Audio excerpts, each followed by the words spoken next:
Hello दोस्तों, आज हम लोग वास्तविक संख्या का ऑब्जेक्टिव टाइप पढ़ेंगे। प्रत्येक चैप्टर का हम लोग ऑब्जेक्टिव पढ़ेंगे। पहला हम लोग का टाइप है ऑब्जेक्टिव टाइप शांत दशमलव तथा अशांत दशमलव पहचानना।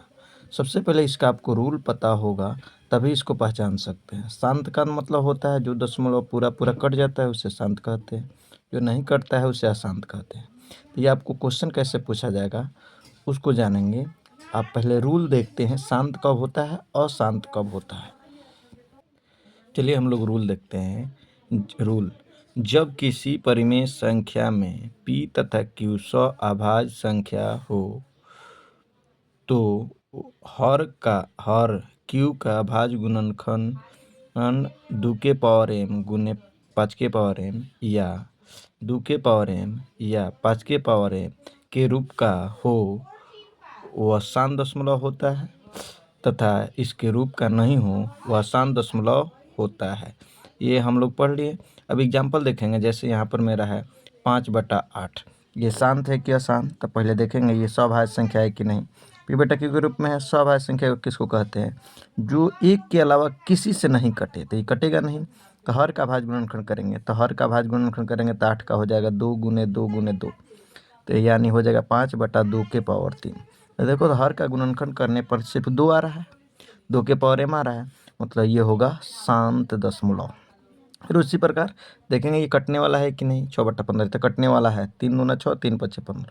अब इसको चेक करेंगे तो हर में 5 आ रहा है, मतलब 5 के पावर n के रूप का है।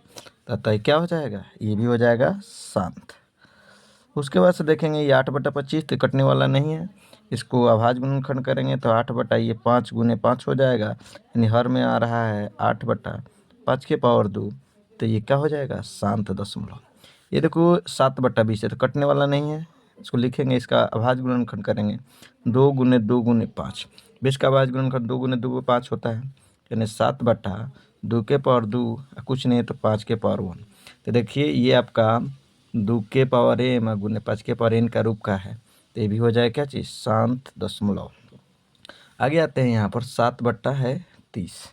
7/30 है, इसको कैसे करेंगे? सबसे पहले इसका भाज्य गुणनखंड तोड़ेंगे। ये देखो हो जाएगा 2 गुने 3 गुने 5। देखिए इसमें न इसके रूप का है, नहीं है। इसमें 2 5 तो है ही, लेकिन 3 भी आ गया। इसके रूप का नहीं है, या इसके रूप का नहीं है, या इसके रूप का नहीं है। तो ये क्या हो जाएगा? अशांत। चलिए अगला टाइप हम लोग देखेंगे, सेकेंड टाइप। चलो अब देखते हैं टाइप 2।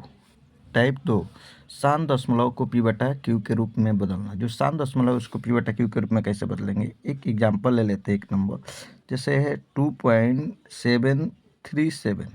ये हमारा शांत दशमलव है। अब इसको p/q के रूप में बदलना है, तो इसके लिए बदलने के लिए क्या करते हैं, ये पूरा लिख देते हैं 037। दशमलव के लिए लिखते हैं 1।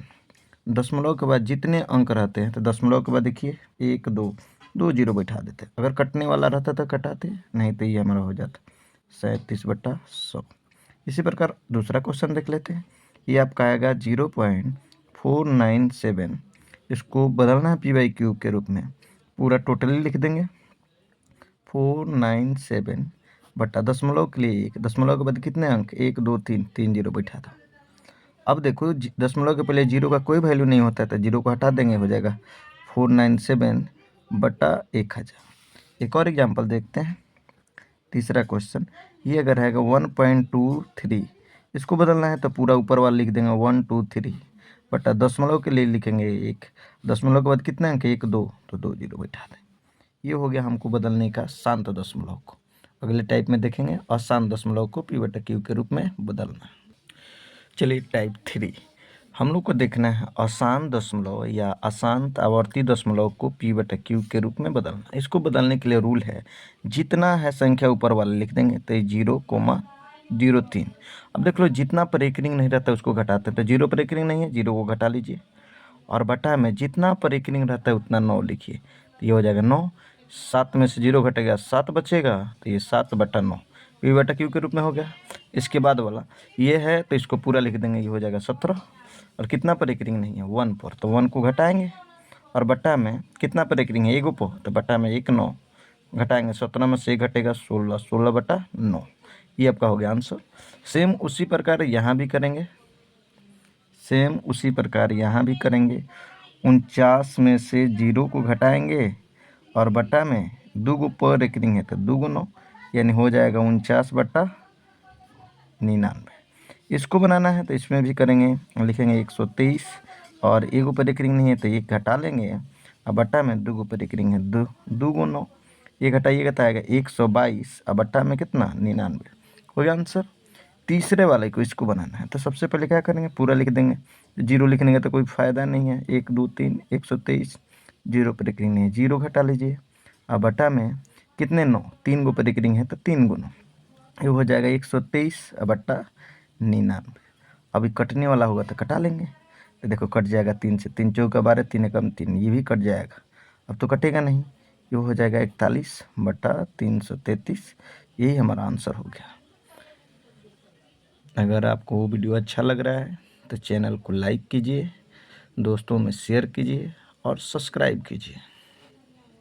चलिए अब हम देखेंगे टाइप 4। टाइप 4 में क्या है, परिमेय संख्या तथा अपरिमेय संख्या पहचानना। मतलब 4 गो ऑप्शन दिया रहेगा, उसमें से पहचानना है कौन परिमेय है कौन अपरिमेय। तो आपको पता होना चाहिए जो P/Q के रूप में होता है वो परिमेय होता है, और जो P/Q के रूप में नहीं होता है वो अपरिमेय होता है। इसको हम लोग क्वेश्चन की भांति देखेंगे दोनों टाइप, उसके बाद आगे बढ़ेंगे अगले टाइप में। चलो देखो, यहाँ पर हमको पहचानना निम्न में कौन परिमेय संख्या है। तो परिमेय संख्या पहचानने के लिए हमको पता है जिसका वर्गमूल निकल जाता है उसे परिमेय कहते हैं, जिसका वर्गमूल नहीं निकलेगा वो परिमेय। देखो तो 3/4, यहाँ तो 3 का तो वर्गमूल निकलेगा नहीं, लेकिन 4 का निकल जाएगा 2, तो ये भी अपरिमेय है। यहाँ देखिए इसका वर्गमूल 9 का निकल जाएगा 3 है, इसका निकल जाएगा 4, मतलब P/Q के रूप में आ गया, ये हो जाएगा हमको परिमेय। ये भी हम कटाएंगे तो ये 20 25 100, तो ये देखो 20 का वर्गमूल निकलेगा नहीं, ये देखो 1/3 3 3 का 9, ये भी निकलेगा नहीं, तो हमारा कौन सा हो जाएगा, ये ऑप्शन सही हो जाएगा। एक और देखें क्वेश्चन अपरिमेय संख्या वाला। देखिए इसमें से क्वेश्चन कह रहा है कि निम्न में कौन अपरिमेय संख्या, 4 गो ऑप्शन दिया हुआ है। देखो ये ऑप्शन को देखते हैं जिसका वर्गमूल निकल जाएगा, ये आपको दिख रहा है कि वर्गमूल नहीं निकलेगा, लेकिन देखो ये कटने वाला है तो पहले कटाएंगे। ये 3 से कट जाएगा, 25 बना, 25 का वर्गमूल 5, मतलब ये परिमेय संख्या है, वर्गमूल निकल जा रहा है। यहाँ देखिए, यहाँ इसको तोड़िएगा तो ये आ जाएगा कितना, 25 से कम 25 और 9 36, 25 से 9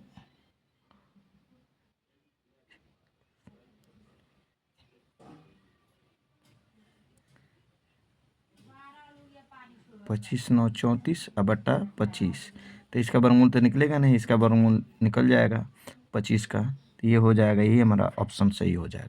इसमें आपका ये भी, इसका भी वर्गमूल नहीं निकलेगा और इसका निकल जाएगा, ये भी हमारा ऑप्शन हो सकता है। ये देखो इसका वर्गमूल निकल जाएगा, इसका भी वर्गमूल निकल जाएगा, ये हमारा परिमेय संख्या है, लेकिन इसका वर्गमूल नहीं निकलेगा, इसका निकल जाएगा, ये भी अपरिमेय संख्या और ये भी अपरिमेय संख्या, दो ऑप्शन सही है। चलिए टाइप 5 में आपको कहेगा अभाज्य संख्या पहचानना। मतलब 4 गो ऑप्शन में दे देगा अभाज्य संख्या, उसमें से कहेगा चुनिए कौन अभाज्य संख्या है।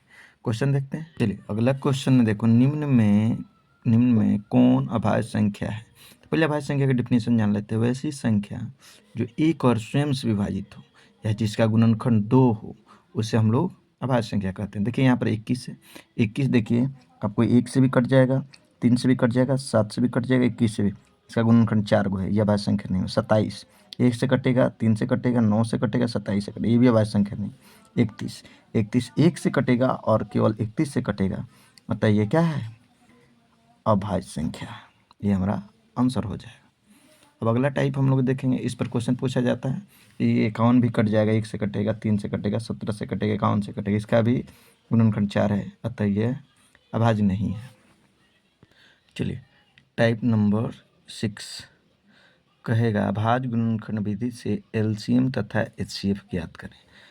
सबसे पहले देखो कहेगा अभाज्य गुणनखंड विधि से एलसीएम तथा एचसीएफ ज्ञात करें, और ये आपको दोनों पूछेगा। आपको 18 और 20 का हम लोग अभाज्य गुणनखंड विधि से एलसीएम और एचसीएफ निकालेंगे। सबसे पहले 18 का अभाज्य गुणनखंड निकाल लेते हैं। ये 2 से कटेगा 9, अब 2 से तो कटेगा नहीं, 3 से, 3 3 का 9, अब 3 से कटेगा, अब तो नहीं कटेगा। 20 का निकाल लेते हैं, तो 20 का आप अभाज्य गुणनखंड निकालिएगा तो ये आएगा 2 5 10, 2 दहिया 20, 2 5 10 और 5 एकम 5। अब इसको अभाज्य गुणनखंड के रूप लिख लेंगे 18 का 2 गुने 3 गुने 3, 20 का लिख लेंगे 2 गुने 2 गुने 5। अब देखिए इसमें जोड़ा बनाते हैं, तो कोई जोड़ा बनेगा नहीं, तो HCF जो हमारा ये जोड़ा बनता है वही हमारा HCF हो जाता है। CF हो जाएगा 2, एक आंसर हो गया। LCM निकालना है तो सबसे पहले देखते हैं अभाज्य संख्या कितने हैं। इसमें अभाज्य संख्या है 2 है, 3 है और 5। 2 देखेंगे सबसे ज़्यादा बार किस में आया। देखिए 2 इसमें सबसे ज़्यादा बार 2 बार आया है, जो ज़्यादा बार आया रहता है उसी को लेते हैं। 3 देखेंगे तो 3 इसमें 2 बार आया है, इसमें एक भी बार नहीं है, तो जो ज़्यादा बार रहता है उसी को लेते हैं, तो इसमें से ले लेंगे 3। 5 देखेंगे, ऊपर वाले में तो है नहीं, इसमें एक बार है, जो अधिक बार वही है तो इसको ले लेंगे, इसको मल्टीप्लाई कर देंगे। 5 15, 45, 90 और 180, ये आपका हो गया LCM। अगला टाइप में हम लोग देखेंगे सम संख्या तथा विषम संख्या पहचान। चलिए ये आपका लास्ट टाइप है। अगर ये आपको सम विषम पहचानना है तो इसमें आपको इसके पहले रूल जानना पड़ेगा। तो सम तथा विषम संख्या का जोड़ का रूल क्या होता है। सम में सम को जोड़ेंगे तो सम आता है, विषम में विषम को जोड़ते हैं तो सम आता है, लेकिन सम में विषम को जोड़ेंगे तो हमेशा विषम, और विषम में सम को जोड़ेंगे हमेशा विषम। गुना का भी रूल जान लेते हैं। सम में सम से गुना करेंगे, जैसे 2 में 4 से गुना करेंगे 8 आएगा, सम आएगा। सम में सम से सम, सम में विषम से करेंगे तब भी सम, विषम में सम से करेंगे तब भी सम, और विषम में विषम से गुना करेंगे, जैसे हो गया एग्जाम्पल 1 गुने 3, दोनों विषम में गुना करेंगे आएगा 3, विषम आ रहा है। अब देखो इस पर क्वेश्चन कैसे पूछा जाता है, क्वेश्चन देखते हैं। चलिए हमको क्वेश्चन का है सम संख्या का रूप है, 4 को ऑप्शन दिया है, सम संख्या का रूप है n+1। तो n का मान तो हमको दिया नहीं है, सम भी हो सकता है, कुछ भी रखेंगे तो सम भी हो सकता है, विषम भी हो सकता है। लेकिन यहाँ देखिए ये हमारा 2 सम है, n का मान कुछ भी लेंगे तो सम में विषम से गुना करेंगे चाहे सम से गुना, सम में सम से गुना करें तभी सम आता है, और सम में विषम से करेंगे तभी भी। अब देखो सम में विषम से सम आएगा, और सम में विषम जोड़ते हैं, देखिए सम में विषम जोड़ते हैं तो हमेशा क्या आता है विषम, तो ये विषम संख्या का रूप आ गया। यहाँ देखिए ये तो 2 सम है, सम में सम किसी भी संख्या से गुना करेंगे तो आएगा सम, और सम में सम जोड़ेंगे, देखिए सम में सम जोड़ते हैं क्या आता है सम, सम संख्या का रूप हो गया, ये हमारा आंसर हो गया। इसको भी देखते हैं, 4 से गुना करेंगे इनमें तो सम आएगा, और सम में कभी विषम जोड़ते हैं तो क्या आएगा विषम। एक और देखते हैं क्वेश्चन।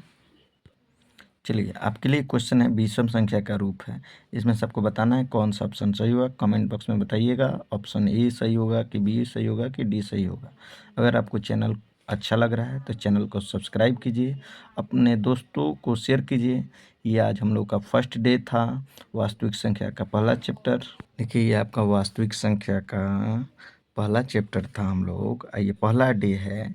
हम लोग 15 दिन में 15 गो ऑब्जेक्टिव पढ़ेंगे, जो बिहार बोर्ड के लिए बहुत ही ज़रूरी है, 100% लड़ेगा, इसके बाहर से कहीं नहीं आएगा। आपको टाइप वाइज बताएंगे और क्वेश्चन वाइज बताएंगे।